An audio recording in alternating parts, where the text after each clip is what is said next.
Ikalabing-walo ng Oktubre, taong 1931.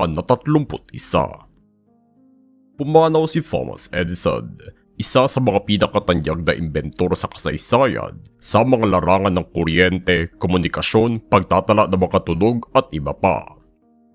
Nagmula ang kanyang pagdanais sa pagtuunan ng pansin ng pag-iimbento ng mga makabagong bagay dahil sa kanyang problema sa pandinig, kung saan sinimulan niya ito sa pagpapabuti ng sistema ng telegrafiya hanggang sa siya'y lumipat sa laboratorio at makinarya ng Menlo Park upang linangin pa ang kanyang mga konsepto.